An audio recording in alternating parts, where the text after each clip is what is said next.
It began on an otherwise ordinary Sunday afternoon, the kind of day where the sunlight filters lazily through the windows, warming the air with a golden haze. My wife, Claire, had just finished setting the table for lunch, her movements precise yet casual, a ballet of practiced grace. She was dressed in a simple sundress, light and flowing, her auburn hair catching the sunlight like strands of copper spun by unseen hands. My mother, Ellen, arrived moments later. She strode in with her usual presence, a mix of authority and poise that seemed to announce itself before she even spoke.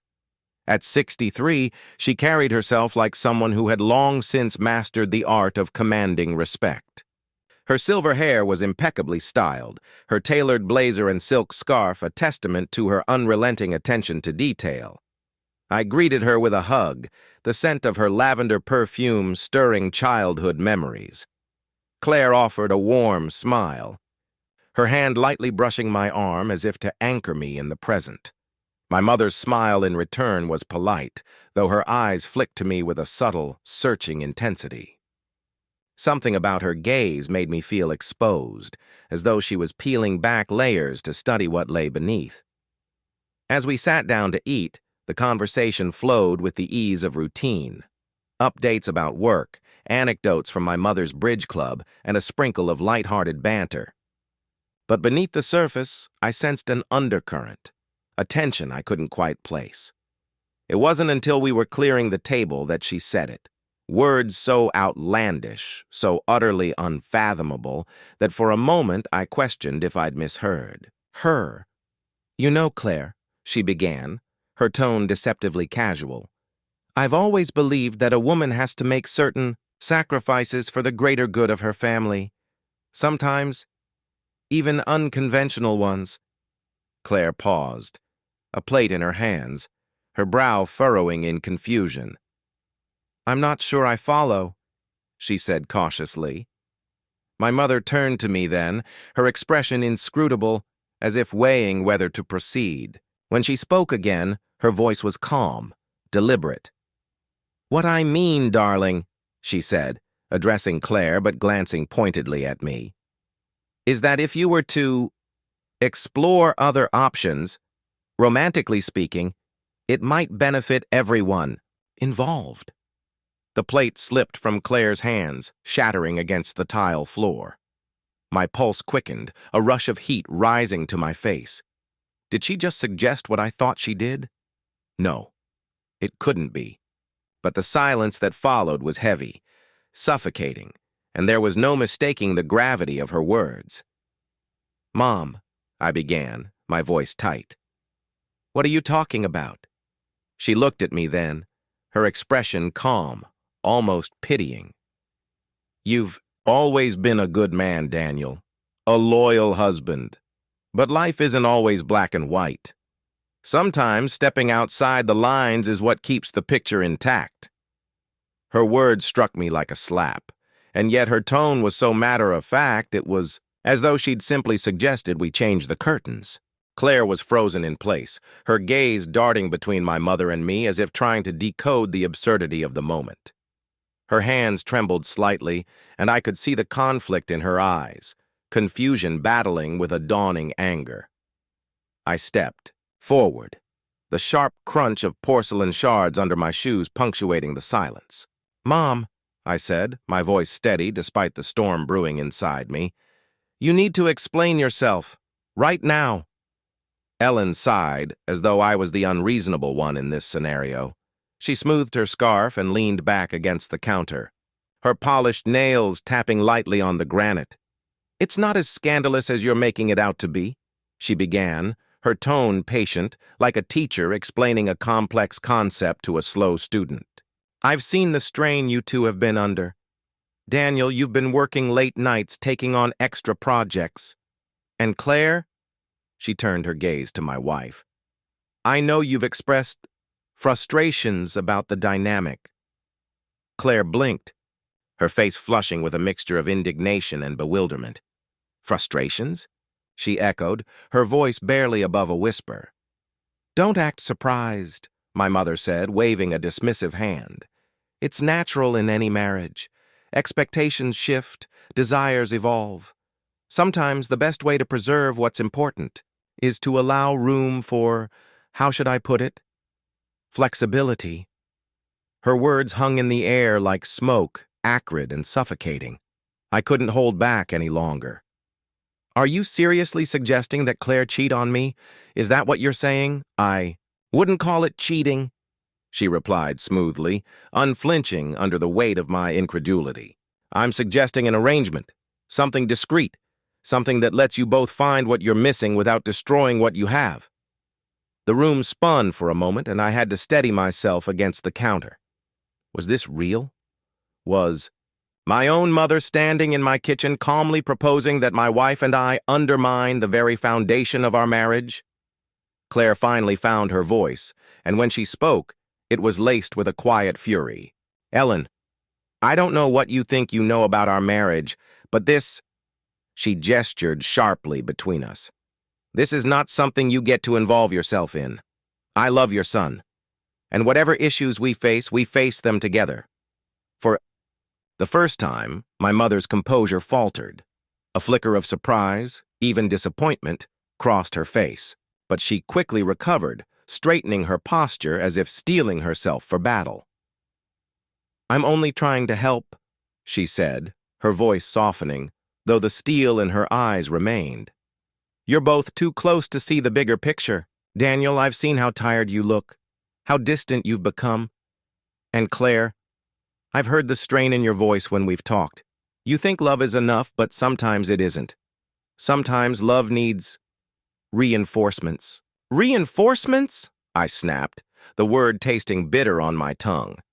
This isn't a war, Mom. This is my marriage. And marriages fail every day because people are too proud to admit when they need unconventional solutions, she shot back, her voice rising slightly. Ellen's eyes softened as she held my gaze, though her expression remained resolute. She wasn't backing down, and that scared me. I'd seen this look before.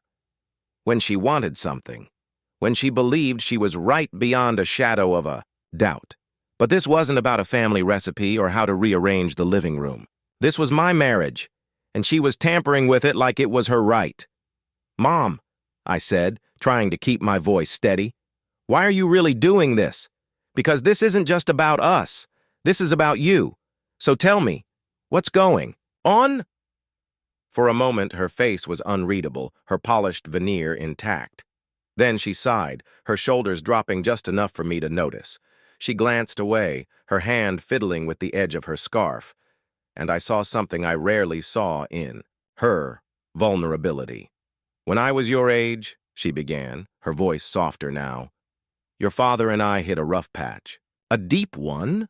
She paused, as if weighing how much to reveal.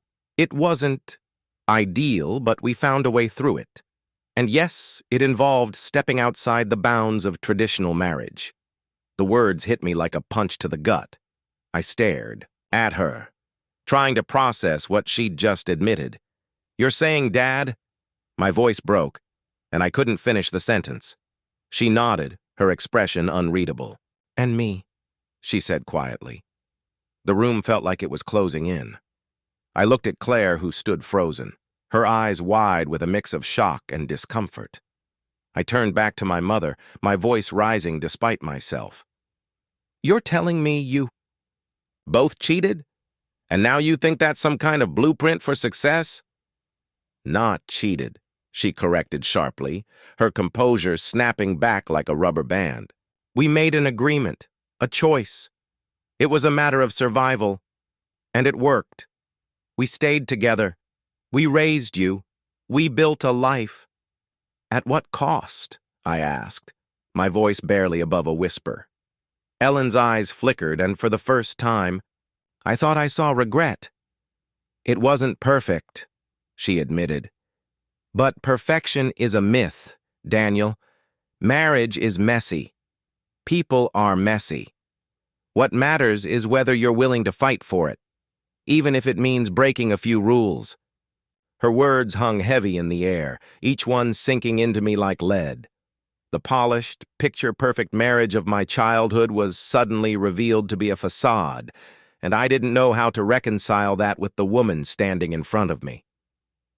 Claire broke the silence, her voice calm but firm. "Ellen, I understand that you and Daniel's father made choices you felt were necessary, but that's your story. It's not ours." She stepped closer to me, her hand finding mine. "Whatever challenges we face, we'll handle them together, and we won't compromise the trust we've built." Ellen looked at Claire, her lips pressing into a thin line. For a moment, I thought she might argue, but then she simply nodded. "Fair enough," she said quietly, but something in her eyes told me she still believed she was right. The rest of the day passed in a haze, though past didn't feel like the right word.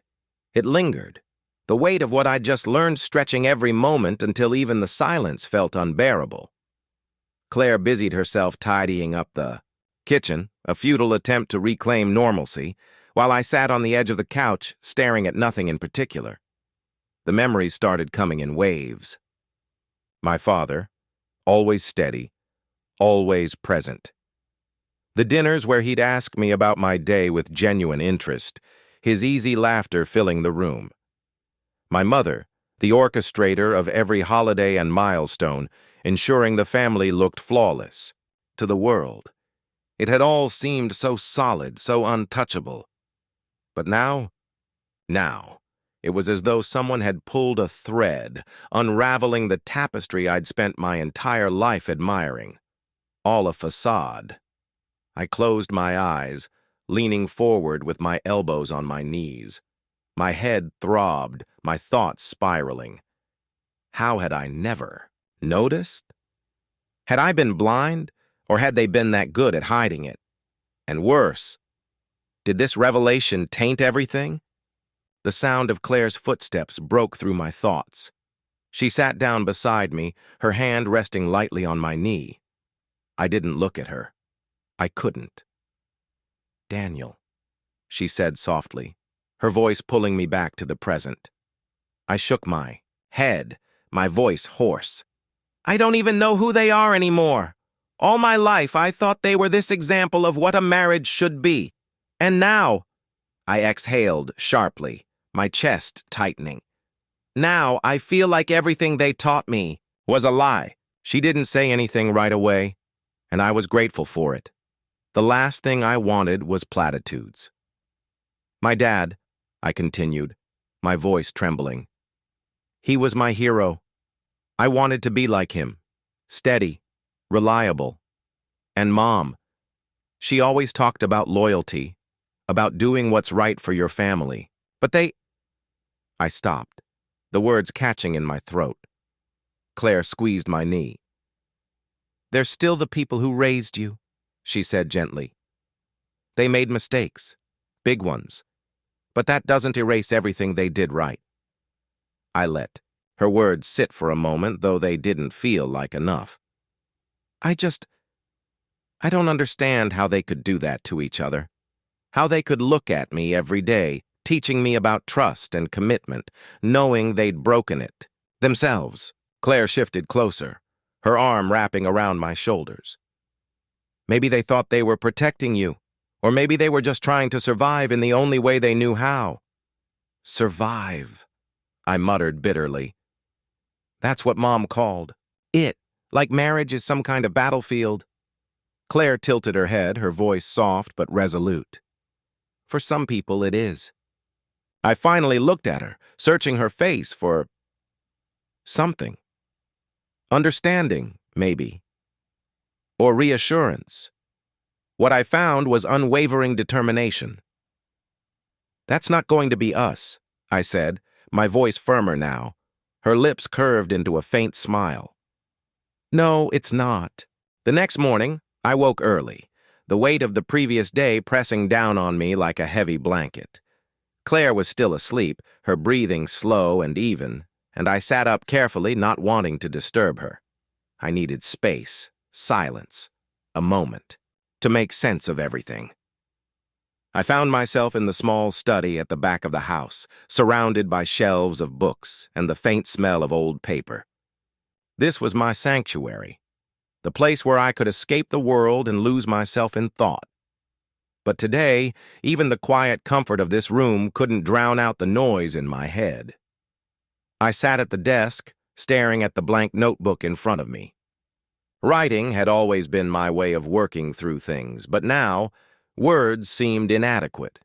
How could I distill a lifetime of trust, now cracked into neat little lines on a page? The memories came again, unbidden but insistent. Family dinners, vacations, birthdays, moments that had once felt solid, now tinged with doubt. Had their smiles been genuine? Had their laughter been real? I picked up a pen and began to write, the words spilling out in uneven lines. They weren't perfect. Maybe they never were. But does imperfection erase everything good, or does it make them human? Am I willing to let their mistakes define them, or me? The questions hung there, stark and unanswered.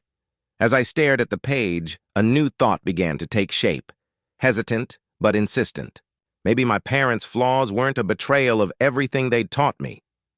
Maybe they were a reminder that love was complicated, that people were fallible, and maybe I didn't have to carry their choices like a burden. Later that day, I called my mother. The phone rang twice before she picked up, her voice brisk as always. "Daniel." "Mom," I said, my voice steadier than I'd expected. "I want to talk about yesterday, about what you told me." There was a pause, and when she spoke again, her tone was softer. "Of course. What's on your mind?" I hesitated, then plunged forward. "I can't pretend I'm okay with what you and Dad did. It goes against everything I thought I knew about you, about us." "I understand," she said quietly. "But Daniel, I hope you can also understand that we did what we thought was best at the time. Right or wrong, it kept us together." Her honesty was disarming, and for the first time I felt a flicker of empathy. "I'm trying," I admitted. "But it's hard. You always taught me that trust and loyalty were everything. And now you see we weren't perfect," she finished for me. "I won't deny that. But Daniel, trust isn't about never making mistakes. It's about how you rebuild after them. That's what your father and I learned. And maybe that's something you and Claire will learn in your own way." Her words lingered, and I felt something shift. Not forgiveness, not yet, but the beginnings of understanding. As I hung up the phone, I realized that reconciling my parents' choices with my own beliefs wouldn't happen overnight. But maybe it didn't have to. Maybe part of growing up was learning to see the people you love for who they really are, flaws and all, and deciding what lessons to carry forward and which ones to leave behind. Claire found me in the study later, her presence as grounding as always. "How are you feeling?" she asked, leaning against the doorway. "Still figuring it out," I said honestly. "But I think I'm starting to see things a little clearer." She smiled, crossing the room to sit beside me. "We'll figure it out together." I took her hand, holding it tightly. "Yeah," I said, the word carrying a weight of its own. "Together." The days following my conversation with my mother felt like treading water in uncharted seas. I wasn't sinking, but I wasn't sure where the shore was either. Every moment seemed sharper, more significant, as though the air itself carried the weight of my newfound awareness. Claire was my anchor, steady and constant, but I wondered if I'd been taking that for granted. One evening, as we sat on the couch, the room dim except for the warm glow of the lamp beside us, I turned to her. She was reading, her face calm and absorbed, and I couldn't help but study her. The way her hair fell loosely over her shoulder, the subtle furrow of her brow as her eyes scanned the page. She must have felt my gaze because she looked up, her lips curling into a soft smile. "What?" she asked, her voice teasing. I hesitated, then shrugged. Nothing. Just thinking. She closed her book, setting it on the coffee table. About what? I leaned back, running a hand through my hair. About us. About how lucky I am to have you. Her smile deepened, but there was curiosity in her eyes. What brought this on? I exhaled slowly, trying to find the right words. I've been so caught up in what I learned about my parents that I haven't really stopped to think about what it means for us. For me. She waited, patient as always, her hand resting lightly on my arm. I think I've been carrying this unspoken expectation that our relationship has to be perfect, I admitted. Like if we ever faltered, it would mean we'd failed. And now, realizing my parents weren't perfect, it's making me question everything I thought I knew. Claire tilted her head, her gaze steady. That's a lot to unpack. I laughed softly, the sound tinged with self-deprecation. You could say that? She moved closer, taking my hand in hers.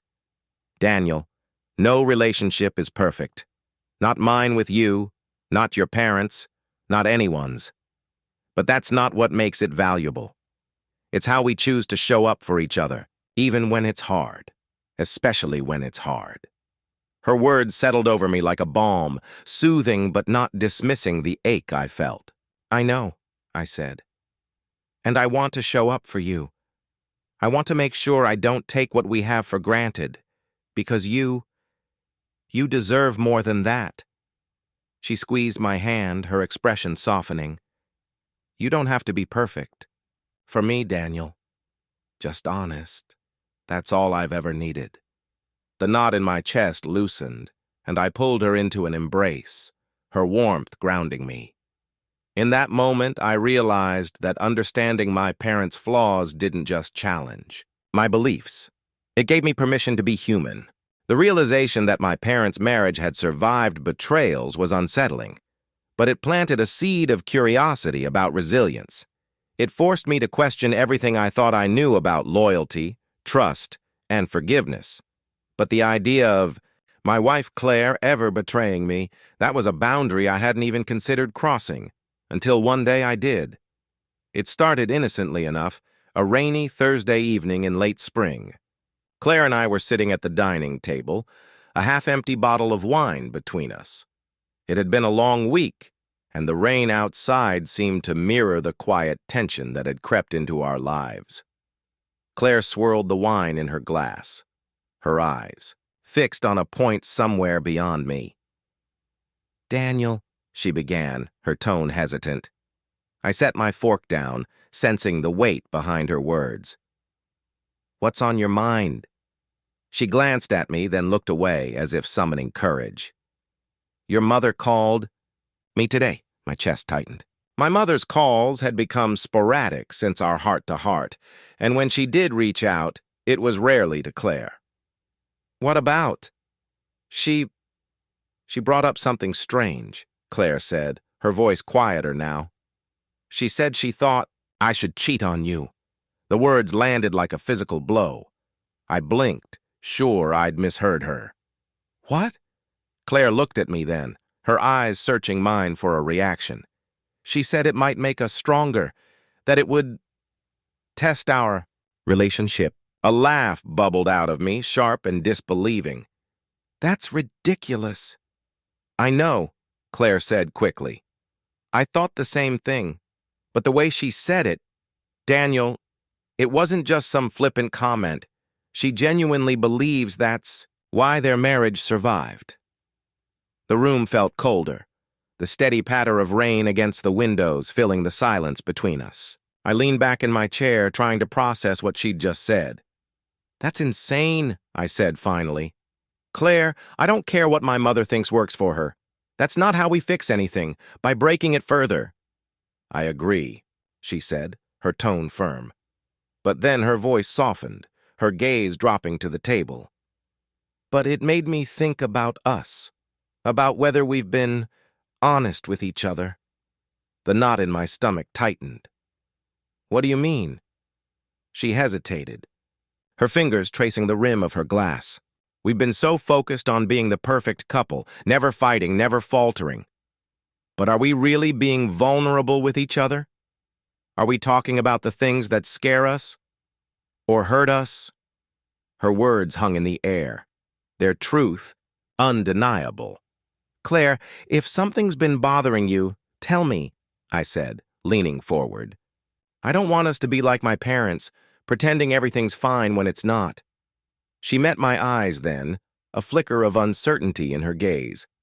Sometimes I feel like we're going through the motions, like we're so focused on not repeating their mistakes that we're afraid to be real. Her honesty cut deep, but it also lit a spark of determination in me. Then let's be real, I said. No more hiding, no more pretending. If something's wrong, we talk about it. Together. She reached across the table, her hand finding mine. I don't want to lose what we have, Daniel. But I don't want to settle for pretending either. Neither do I said, my voice steady. Whatever it takes, we'll figure it out. Together. The next morning, I called my mother. There was no anger in my tone, only a quiet determination to understand. Her suggestion to Claire hadn't been just reckless. It was invasive, bordering on absurd. But something about the calm certainty Claire described in her voice made me feel like there was more to uncover. The phone rang twice before she picked up. Daniel, she greeted, her tone warm but guarded. It's good to hear from you. Hi, Mom, I said, keeping my voice neutral. I wanted to talk to you about something Claire mentioned last night. There was a pause. She said, and I could almost hear her composing herself. I assume this is about what I said to her? It is, I replied. I need to know why you'd suggest something so outlandish. Do you really believe that's how relationships should work? Her sigh crackled through the line, heavy and weary. Daniel, it's not about what should work. It's about what sometimes does work. Your father and I, we were in a bad place for a long time. That detour, as painful as it was, forced us to confront things we'd been avoiding.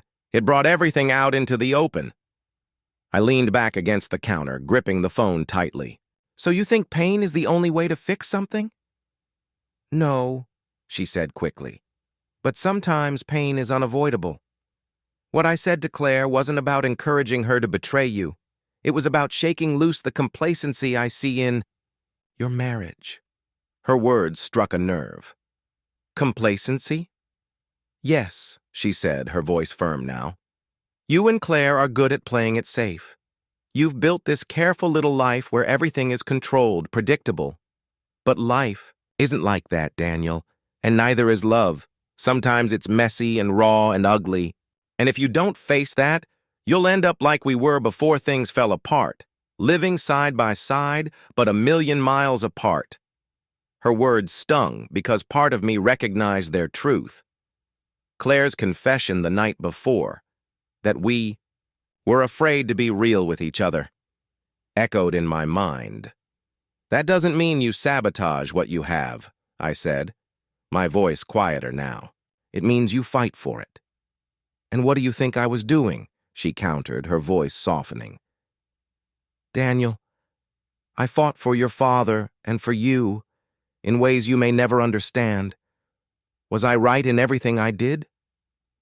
No, but I don't regret fighting, and I don't want you to regret not fighting hard enough. Her words lingered long after the call ended. They weren't a justification, they were a warning. One that left me questioning not just her choices, but my own. When I told Claire about the conversation, she listened intently, her expression thoughtful. She's not wrong about us playing it safe, Claire admitted. But her way of addressing it's extreme, Daniel, and it's not who we are. I know, I said, but it's made me realize we can't keep avoiding the harder conversations. If we want to grow, we have to be willing to face the mess, like she said. Claire nodded, her gaze steady. Then let's start. Right here, right now. Let's talk about the things we're scared to say. The idea was terrifying, but also freeing. For the first time, I felt like we were stepping out of the shadow of my parents' mistakes, carving a path that was truly our own. The following weeks were a whirlwind of unearthed emotions and tentative growth between Claire and me.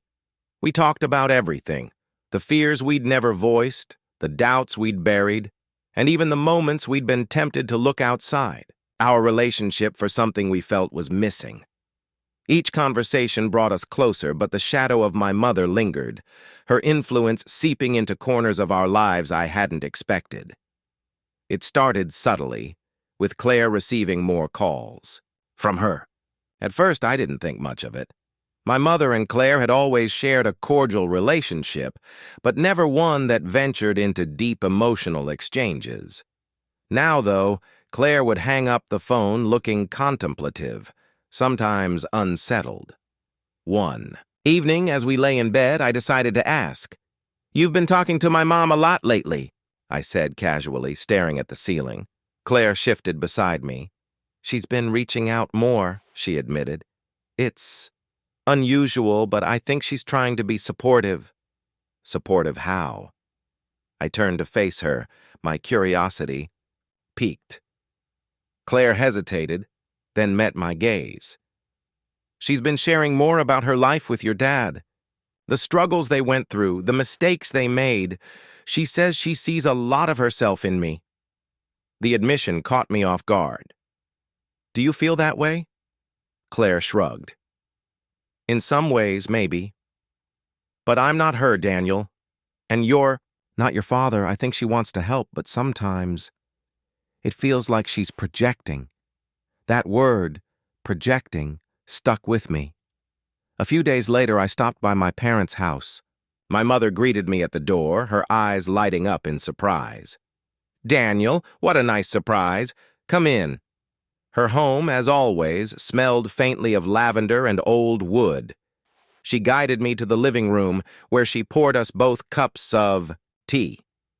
"What brings you here?" she asked, settling into her chair. I didn't mince words. "I wanted to talk about the conversations you've been having with Claire." Her eyebrows lifted slightly, but she didn't seem surprised. "Ah, she mentioned it, did she?" "She did," I said, leaning forward. "Mom, I need to know what you're trying to do." She took a sip of her tea, her expression thoughtful. "I'm trying to help. Claire reminds me of myself at her age. Strong, capable, but carrying more than she should. I don't want her to feel as alone as I did." Her words softened me, but they also set off an alarm in the back of my mind. "Claire's not alone," I said firmly. "We're working through things together. And I'm glad for that," she said, her voice sincere. "But Daniel, there are things Claire might not feel comfortable telling you. Sometimes it's easier to confide in someone who's been there." Her words made sense on the surface, but the idea of her becoming a confidant to Claire felt invasive, even manipulative. "Mom, I appreciate that you want to help, but I need you to respect our boundaries. Claire and I are figuring this out in our own way." She nodded slowly, her gaze steady. "I understand, Daniel, but don't underestimate the weight she's carrying. If she's reaching out to me, it's because she feels there's something she can't say to you." The implication stung. "And if that's true, it's something I need to fix, not you." Later that evening, I shared the conversation with Claire. She listened quietly, her expression unreadable. "Do you feel like there are things you can't tell me?" I asked, my voice low. Claire hesitated, then shook her head. "Not anymore. But your mom, she has a way of making me question things, Daniel. Not just about us, but about myself. I think she means well, but sometimes it feels like she's trying to rewrite her own story through me." The realization hit me like a freight train. My mother wasn't just influencing our relationship. She was attempting to relive her own experiences through Claire. And while her intentions might have been rooted in love, the result was a tangled web of projection and interference. Claire decided to address the issue directly, a resolve I both admired and feared. She didn't tell me exactly what she planned to say to my mother, but there was a quiet determination in her demeanor that made it clear she was done letting things fester. It was a crisp Saturday afternoon when she made her way to my parents' house, her shoulders squared as if she were bracing for a battle. I stayed home, partly out of respect for her decision to handle this on her own, and partly because I wasn't sure I could face my mother again without letting my frustration boil over. The hours dragged. I kept checking my phone, half expecting Claire to text me in anger or despair, but it remained silent. When she finally walked through the door, her expression was calm, though her eyes held a weight that hadn't been there before. "How did it go?" I asked, trying to gauge her mood. She set her bag down and sat across from me, taking a deep breath before speaking. It was intense, but I think it was necessary. Claire's perspective of the confrontation unfolded like a carefully choreographed dance, every step laden with emotion. When she arrived at my mother's house, she was greeted with the usual warmth, tea already brewing, a plate of cookies on the table. My mother, ever the gracious host, seemed unaware of the tension Claire carried.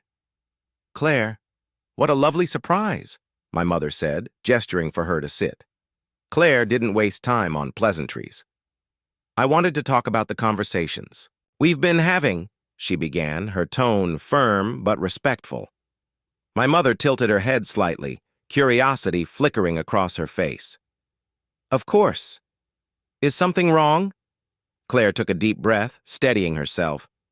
"I appreciate the advice you've shared with me, and I know it comes from a place of care. But some of the things you've said, they've made me question things I shouldn't have to question. And that's not healthy for me or for Daniel." My mother's expression shifted, a mix of surprise and defensiveness. "I was only trying to help," she said, her tone softening. "I've seen the struggles you and Daniel have faced, and I thought my experiences could offer some guidance." "I understand that," Claire said, her voice unwavering. "But your experiences aren't mine. They aren't ours, and while I value your perspective, I need to figure out my own path. With Daniel." There was a pause, the air between them heavy with unspoken tension. Then my mother nodded slowly, her gaze dropping to the table. "You're right," she said quietly. "I suppose I've been overstepping without realizing it." "It's not that I don't appreciate your insight," Claire continued, her tone softening. "But I need to focus on building my relationship with Daniel, not trying to avoid the mistakes of someone else's past." My mother looked up then, her eyes glistening. "I just don't want you to suffer the way I did." "I won't," Claire said gently, "because I'm learning from my own experiences, and because Daniel and I are committed to working through things together." When Claire finished recounting the confrontation, I felt an overwhelming mix of pride and gratitude. "Thank you," I said, reaching for her hand. "For what?" she asked, her expression softening. "For standing up for us," I said. "For setting boundaries, even when it wasn't easy." She smiled, a quiet strength shining through. It wasn't just for us. It was for me, too. I needed to reclaim my voice in this. From that moment on, our relationship with my mother shifted. She still called, still offered advice, but she respected the boundaries Claire had set. And in doing so, she gave us the space we needed to rebuild, not as two people defined by the past, but as partners creating a future uniquely our own. The shift in dynamics, particularly between Claire and me, was subtle but profound. After Claire set her boundaries with my mother, there was a new sense of clarity between us.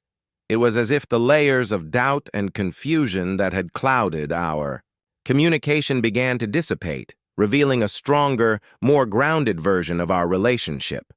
But it wasn't just about reclaiming our individual voices.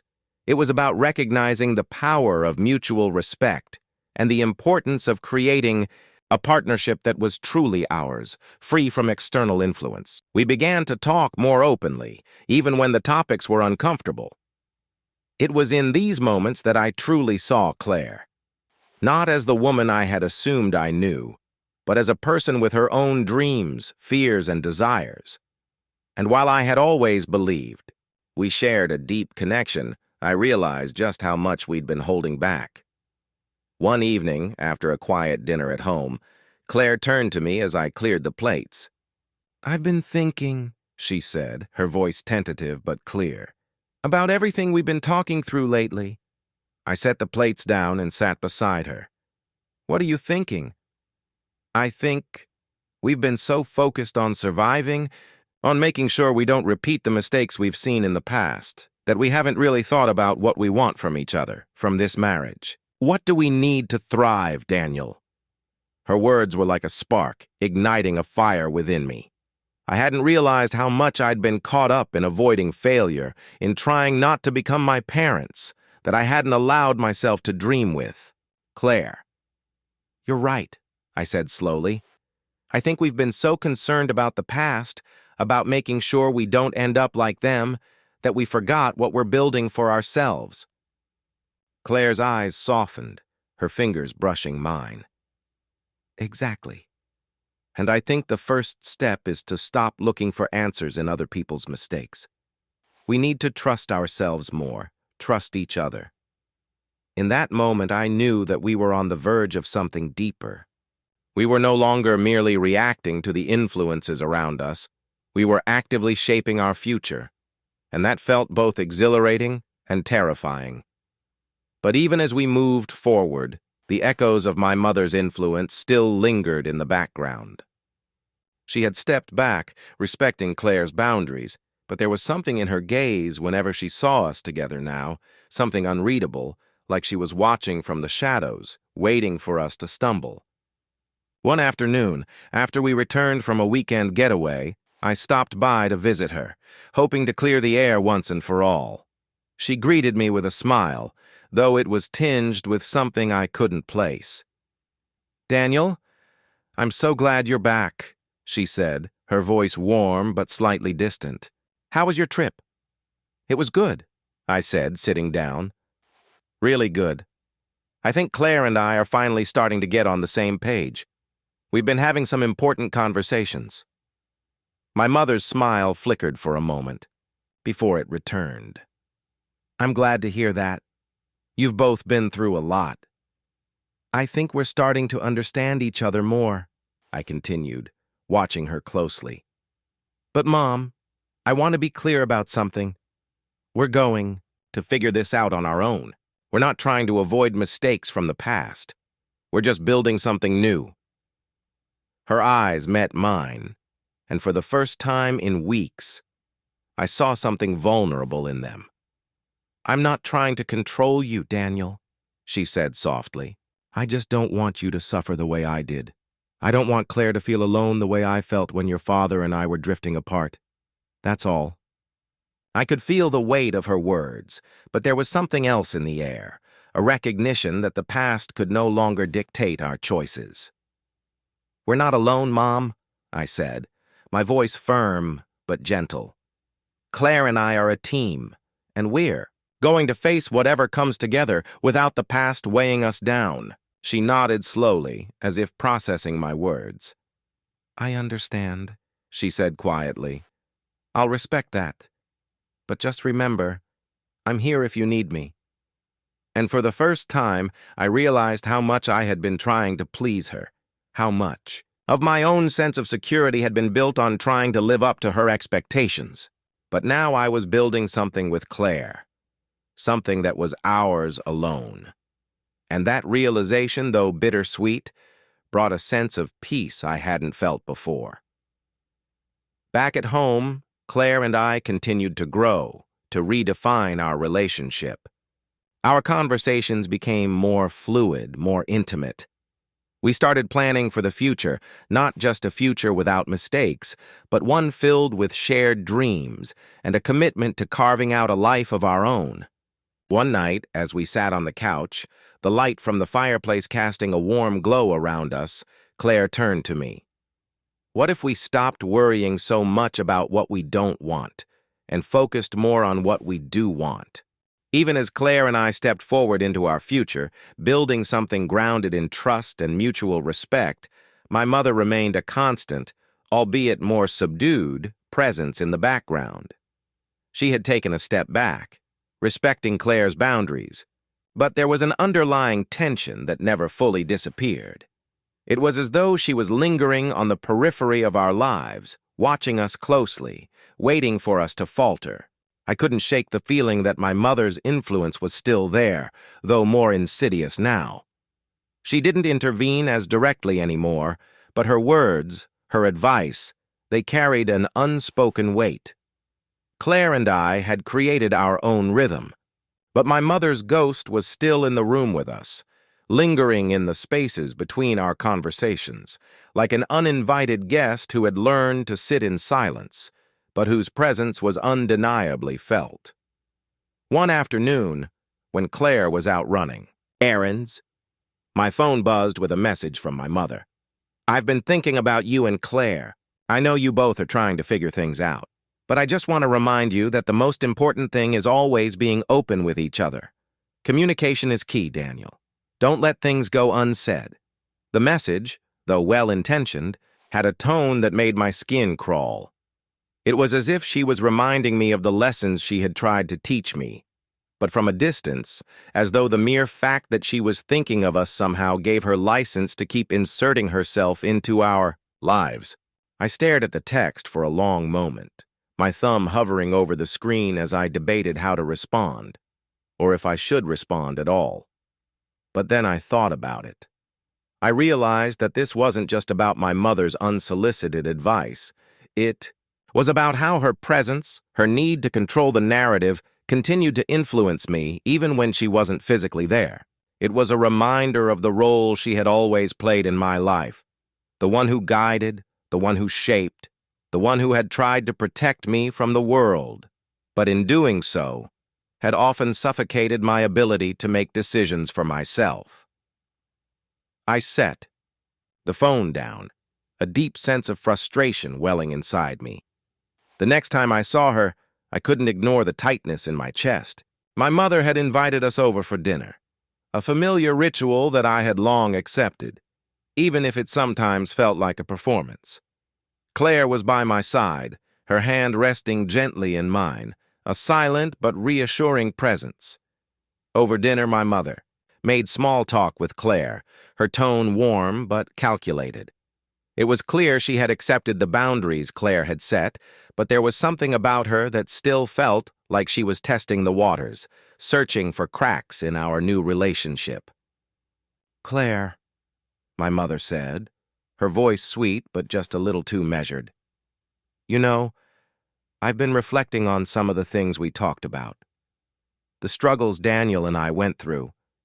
It's not always easy, but it's worth it when you really commit to the other person. Sometimes you have to make sacrifices, compromises." I could feel Claire's posture stiffen beside me, a subtle but unmistakable shift in her body language. She looked at me for a brief moment before turning back to my mother, her smile strained but polite. "I agree. Compromise is important, but I think it's equally important to maintain your sense of self in the process. A relationship shouldn't feel like you're losing who you are." I watched as my mother's gaze faltered, but only for a moment. She recovered quickly, her smile returning, though I noticed the flicker of something darker in her eyes. It was as if she were slowly starting to realize that her influence over Claire, over me, wasn't as strong as it had once been. And though she tried to mask it, the quiet frustration was palpable. In the weeks that followed, the subtle manipulations became more pronounced.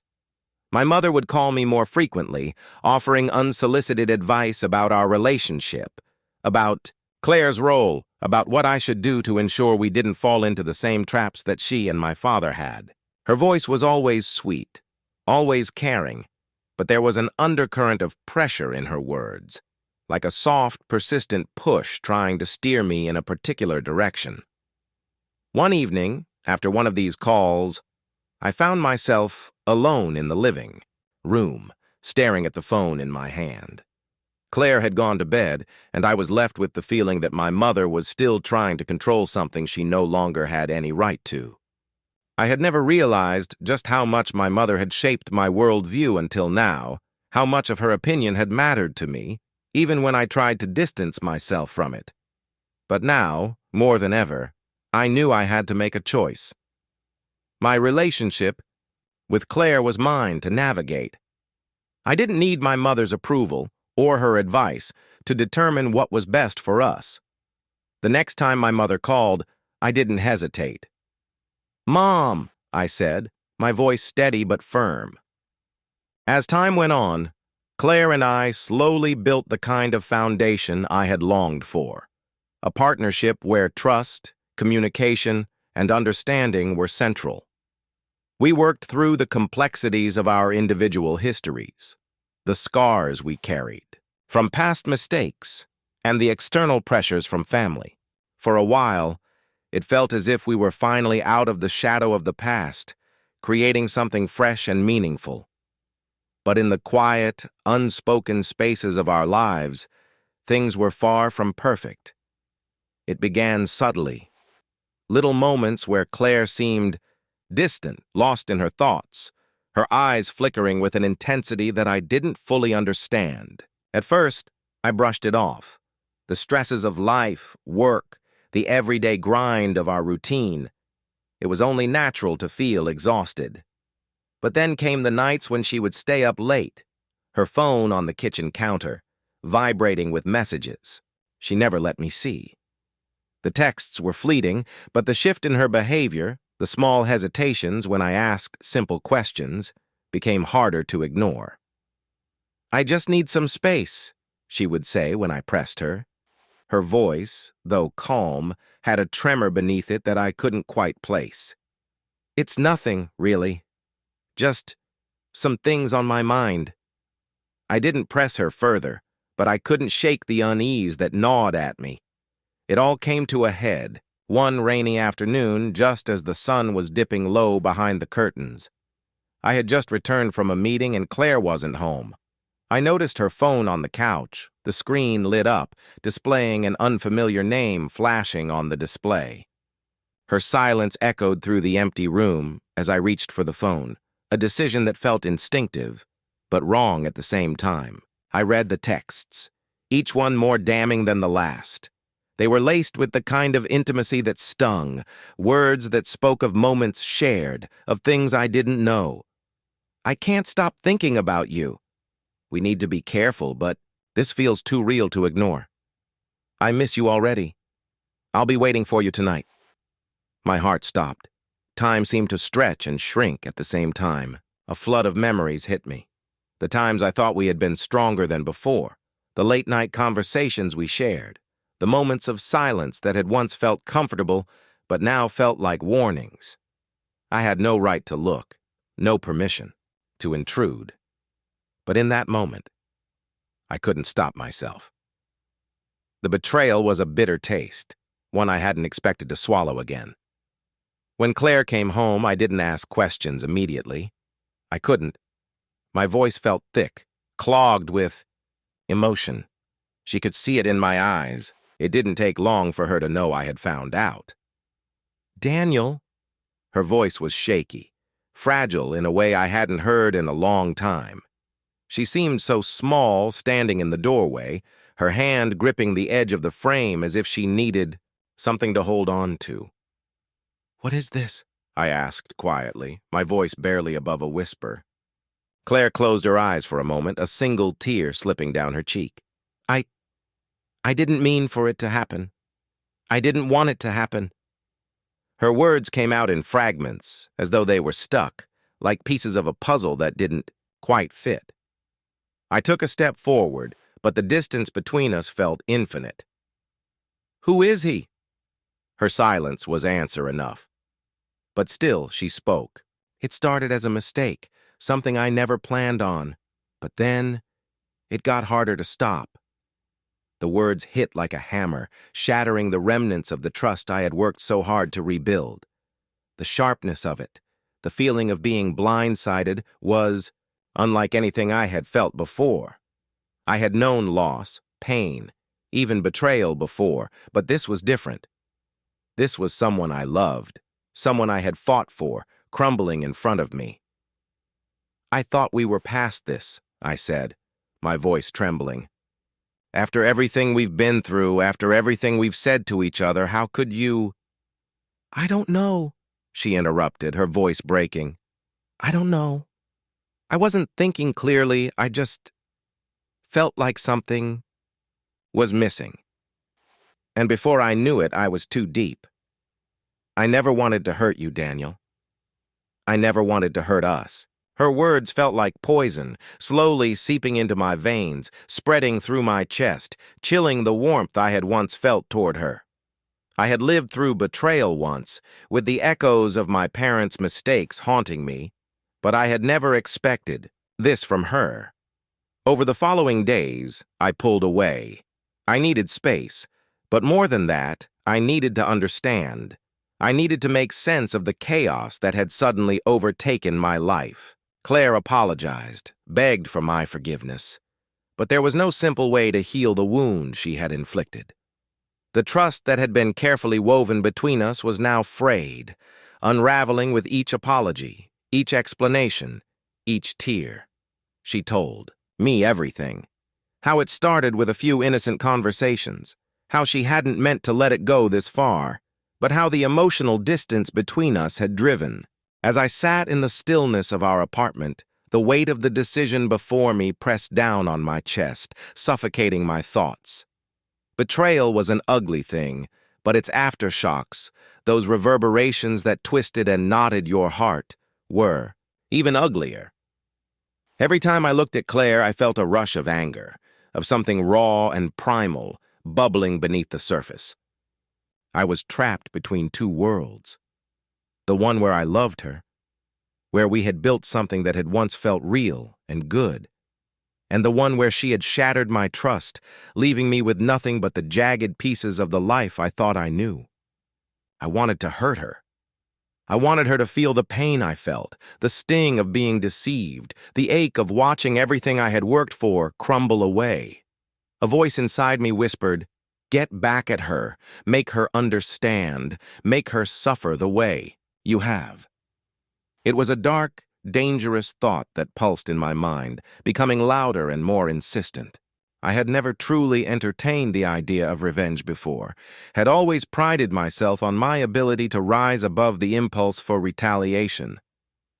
But now, the urge was overwhelming. I didn't tell Claire how deeply her actions had affected me. Not yet. I wanted to see her sweat, to watch her tremble under the weight of my silence. She had apologized, begged me for forgiveness, but her words felt hollow, empty, as though she knew she couldn't erase the damage she had done. I kept her at arm's length, speaking only when necessary, maintaining a cool, indifferent facade.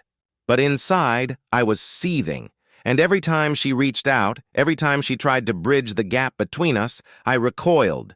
It wasn't long before she began to notice the change in me. The man she had known, the one who had always been willing to listen, to understand, to forgive, was slipping away, replaced by someone colder, more distant. And I could see the fear in her eyes, the desperation. She was trying so hard to put things back together, but I could feel the distance growing between us. One night, as we sat in the dim light of our living room, Claire looked at me, her face etched with guilt and sorrow. "Daniel, she started, but I held up my hand, stopping her. "No more apologies," I said, my voice as cold as the room between us. "You've apologized enough." I paused, letting the words settle in the air. "But I'm not sure I can forgive you, Claire. I'm not sure I even want to try."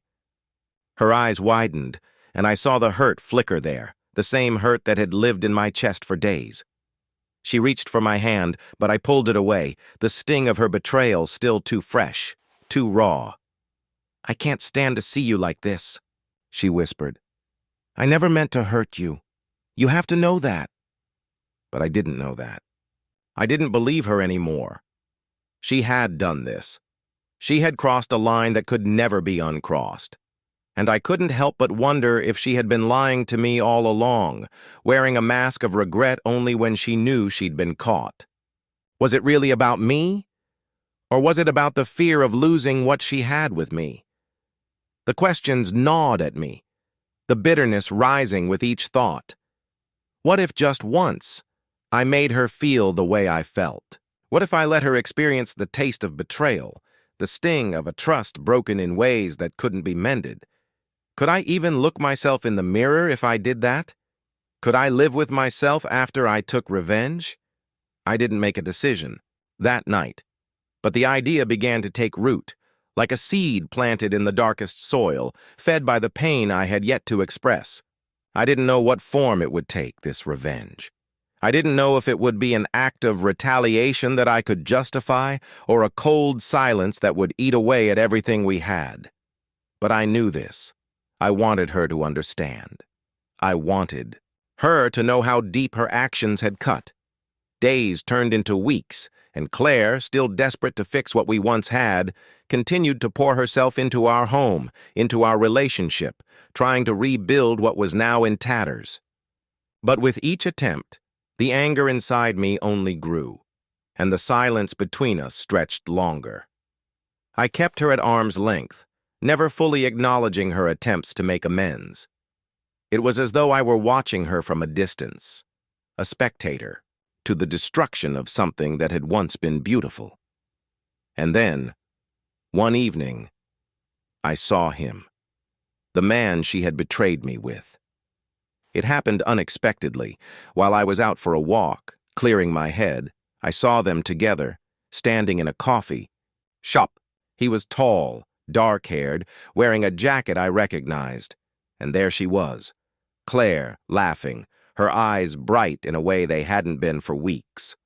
My heart stuttered in my chest, and for a moment, I couldn't breathe. But then something changed. I didn't feel anger. I didn't feel betrayal in that moment. I felt nothing. It was as though the world had gone quiet around me. The pieces clicked into place. She hadn't just betrayed me.